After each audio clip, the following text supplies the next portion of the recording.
So the Fed has now decided to start cutting rates. This was what was expected, so that was no surprise there. However, Federal Chair Jerome Powell came out very, very negative about the economy. That's how I read that. And I want to go over what's going on. Let's jump right in. So first, this is the headline. After Fed rate cut, Powell says jobs market no longer very solid. And that is not a good sign. I'll be frank with you guys. When he's saying job market no longer very solid, not a good sign. You probably already know this stuff. You know it's tough to find a job out there. You know the jobs don't pay enough. You know even if you find something, it takes a long time. Could take well over a year. It's just really difficult out there. And now the Fed is saying it. And I usually don't see Fed Powell talking this way, really talking about weakness in the job market. So that's what the talk was all about. You also have this. Federal Reserve cuts rates by quarter point and signals more to come. Possibly 2 more rate cuts, but I'm not so certain on that. So we got to see what happens with the tariffs. We got to see what happens with the Supreme Court. Are they going to strike Trump's tariffs down? Will Trump, tweet out something stupid?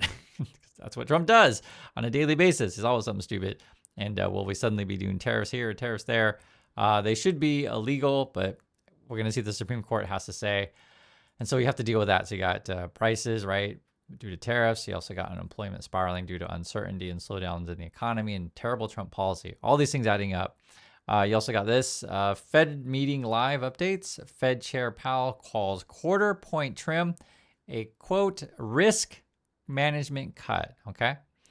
So he talked about this, and this is how this game is played. If you're worried about jobs and growth, you're going to cut rates, right? If that's your main concern. If you're worried about inflation, either hold rates or raise. But in this situation, we're worried about both. We're worried about unemployment getting out of control. We're worried about inflation getting out of control. So this is not a good place to be. People who've lived this stuff before, you'll know about stagflation, right? Little to no growth. You're talking about high unemployment, high inflation. And this is not what we want. And so what does the Fed do? Well, right now they're cutting a quarter point. And again, they're signaling possibly more. Now, Trump's got one of his Trumper people on the Fed board now. His name is Miran. He was the only one that dissented. So the other members are like, okay, quarter point cut, okay? And this Miran guy, that's one of Trumpers, was like, no, we need to do a half point cut. He was the only one, and he was the only one to dissent. Now, we haven't usually had dissent. I'm showing you guys right here. All the gray area in there is like times when they, the committee makes a decision and they're just like all in agreement, right? So we're starting to get some dissent here, but this particular meeting, it was only the one dissenter, and that was one of the Trumpers. Says Fed lowers rate by quarter point, signals more cuts are likely. Let's see some quotes from Federal Chair Jerome Powell. He says here, labor demand has softened, okay? And the recent pace of job creation appears to be running below the break-even rate needed to hold the unemployment rate constant. I think he's thinking unemployment is going to go up. I can no longer say the labor market is very solid. It's not a good sign. And again, I've seen Powell do these quite a lot. He usually comes out and says, hey, guys, the economy's strong. Everything's going great. It just wasn't that tone this time around. It really wasn't. It was really a lot about jobs, and he's saying it. Here's some more from Powell. Jobs gains have slowed, and the unemployment rate has edged up, but remains low. Okay, so he's acknowledging that it's going up. You could argue that unemployment is low historically, but it's trending in the wrong direction. And the unemployment rate doesn't also reflect what I talked about in the live stream. You guys want to watch the whole thing, but I think the gig economy is covering up a lot of struggles that people are having. And again, it's hard to find a job these days. It takes a long time, and the pay might not necessarily be what you want it to be. So for example, let's say, it takes, X amount of money to live, your job lays you off, and then you figure out, okay, I'll do Uber, I'll work at, local fast food place or whatever, just for example. Sure, you have a job, but it just doesn't pay what you want it to pay, and it doesn't, is not the work that you necessarily want to do. There's a lot of people out there like that are really, really struggling. And, this is sort of when, Powell comes out and it's like worried about unemployment. He also says here, balance of risks. So you're worried about inflation and you just go to the price of the store. And this is the problem, right? Is like, I can't find a job. The stuff at the store costs too much. And I got Trump, who's, more interested in his TikTok followers. That's what he's been up to this week, or blowing up small boats in Venezuela, or arresting people on the street or sending the National Guard everywhere to quell, the citizens that are angry at your policy, or to quell free speech online for people, again, who are angry at stuff that you're doing. And it's an endless cycle. I know I'm talking about a lot when we go over this stuff, but it's frustrating to see this stuff because you see it played out like all over society. When the economic pressures ramp up on people, it pushes people to the breaking point. That's sort of what I see happening. So this is more from Federal Chair Jerome Powell. He says, you can think of this in a way as risk management, okay? He added that a very different picture of risks has emerged as the labor market has begun to cool off versus the threats of the inflation front. But you're getting it both, right? So the Fed, they've always said, we want inflation to get down to 2%. We're trending more at 3%, and it looks to possibly even go higher. It just, nothing looks good right now. So I'm just being frank. It's hard to talk about stuff because like you want to give a, hey, where's the path forward? But you're looking at inflation going up and unemployment going up at the same time is bad. Here's more. We have begun to see goods prices showing through into higher inflation. Okay, stuff's costing more. And actually, the increase in goods prices accounts for most of the increase in inflation, or perhaps all of the increased inflation over the course of this year. Here's more. Those are not very large effects at this point, and we expect them to continue to build over the course of the rest of the year and into next year. So according to Powell, he says, okay, prices are going up. You guys know it's tough cost of the store. He was also talking about how much pass-through there's going to be because if a company imports goods from somewhere else from outside the country, they have to pay that import tax, right? The tariffs. And then he was saying they're not quite yet passing it all on to the consumer. So certainly you're getting some, according to Powell, but they expect the companies to pass yet more of the tariffs on to you. Basically, you're going to pay more. This is long story short. You're gonna end up paying more, and he was saying like you're going to see even more. So stuff's going to cost more. I know I said that thing 3 times in a row, but it's not stuff that you don't already know. It's just. It's a very different when you hear it from Powell because you want to hear like, hey, what do you think? And there was a lot of questions like, hey, are you still going to be independent or not? Because Trump keeps putting pressure on the Fed to cut. You cut too much and inflation spirals out of control, right? And this is what we're watching again, inflation and unemployment. There's another thing which is really important, and Fed talked about also, Powell did, basically the gap between rich and poor. That's essentially what we're talking about here. And I'll show you guys a couple of charts. The headline. The two-speed economy is back as low-income Americans give up gains.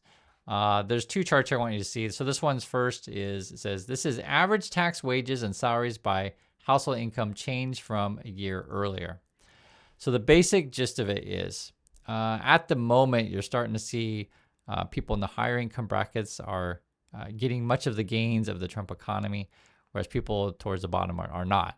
You're just seeing a wild divergence here. Like you just see it in the numbers, right? Again, the rich get richer, the poor get poorer, in the most simplest terms. When the middle class collapses, if things keep trending the way that it's going, because remember the whole Trump economy, when they say, hey guys, we're getting a bunch of growth, the growth according to the Trump people is investment in AI and data centers and automation to replace you. Like that's their plan is get all these things, robots and stuff like that to replace you. And then they'll say, well, we're also going to get rich off of crypto. And you're just like, wait, what? And it doesn't make any sense. Of course, I point this stuff all the time on the channel, and then you see it reflected in numbers. And then it's no wonder when Powell comes out and says, hey, unemployment looks bad. And if you talk to employers also, they'll say a couple different things, depends on which company, but some companies will say, we just can't plan for the future because of Trump's tariffs. It's just reality. You see it, companies on the ground. Small businesses are absolutely getting crushed by this stuff. And for those of you who have small businesses, you'll know this. We know farmers are getting crushed by Trump's trade policies. They're having a hard time selling things. So if Trump creates bad relations with other countries are just like, I don't want to buy your stuff, right? And you get these trade wars. That's no good. You also have a problem with the Trump sort of strategy is if you complain, I arrest you. If you write stuff I don't like, I arrest you. And so then Trump also say if you put out numbers I don't like if you tell people the truth about unemployment or you tell people the truth about inflation, I'll just fire you, right? And the question is going to be, and I'm actually honestly curious about how they're going to do it. The new Trump people that come in and we start reporting numbers on inflation and jobs, et cetera, will they just outright lie and say, will the Trump people say, hey guys, zero inflation, look at, see the number that we just put out there, it's zero, right? And look at all these jobs we're creating. Oh my God, you got 1 million jobs a month. Are they going to do that? Or are they just not going to report numbers? So it's not really lying. They're just not telling you. I think it's probably going to be the latter. Or they could do both. I'd be curious your guys' thoughts on that. Do you think the Trump people are just going to outright lie about the numbers, or are they just going to not report, or a combination of both? But I think there's a higher chance of more like they're just not going to tell you stuff. And then they'll sort of like put stuff out there on social media and memes and stuff like that. That's the Trump strategy. What's going on right now, though, is that essentially like we're just seeing it on a daily basis to where your situation, the price of stuff at the store, and the Trump people try to tell you something else. They basically say, don't believe your eyes, only believe what Trump says. It's really frustrating to go through this stuff because I know a lot of people are really struggling right now, and I'll just be honest with you, I know Trump's not making it better. And if you want a more positive outlook, midterms are coming. And I just think there are more and more people that will really see the truth of the matter, because the people who like Trump will say, well, just give it time. But it's like, anyone who's looking at the numbers closely, and this is sort of why you watch what Federal Chair Jerome Powell says, they just tell you like, hey, unemployment looks bad, inflation looks bad, right? And he's not supposed to be political, so he doesn't comment directly on Trumper stuff. He doesn't say Trump by name, even though they try to get him to say it, but he doesn't. Says, because if you also been following this, you'll know that Trump is trying to push out Lisa Cook, who's is someone else at the Fed. He's claiming, mortgage fraud, et cetera. She just put out some papers, I guess, submitted to a court. Looks like the Trump stuff is baseless, but let this play out, So if Trump has a case, go to court on this kind of stuff. But it looks like that she's okay on this, but as of now. So, we'll see. And I'll just say this, Trump has a history of making false allegations against people. So there's that. And then you got this, unemployment rates by age for people with bachelor's degree or higher. And basically this chart just tells you it is really tough to find a job right now if you're a young person. So coming out of college, no one's hiring. If you got kids, this. Your kids are probably saying, Mom, Dad, there's no one hiring right now. What do I do? And the parents are like, okay, come back and live with me. And so now parents got to take care of their kid. Then you're like, well, I can't quit my job now because I got to take care of my kid, and prices are going up. And there's so much uncertainty. I mean, this is the situation that everyone's facing, right? If there's no jobs out there for anyone and they don't pay enough, what are you going to do? Plus prices are going up. And so Powell specifically mentions these kind of things and talking about the effects on regular people. If you look at what the Trumpers are up to, Trump's just like, hey, look at this. I'm building a new gold ballroom. Look at all this corruption and look at my cryptos, right? That's essentially what he's up to on a daily basis. I know it's ridiculous. It's hard to talk about stuff because it's so insane. And the main things we need to be focusing on, I guess, at the moment is midterms are coming. We got to replace the Trumpers as soon as we can to get the economy working again for everyone. If you ask me, public transportation, public health care, public education, these things benefit all of us. And as I mentioned on the live stream, you can watch the whole thing. But if you get more people more educated and get more people working on solving the problems of all of us, it's beneficial to all of us.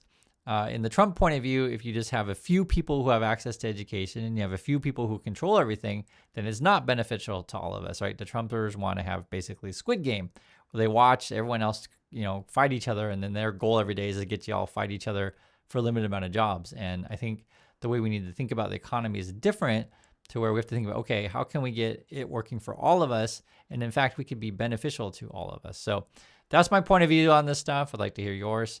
And I'll catch you all in the next video.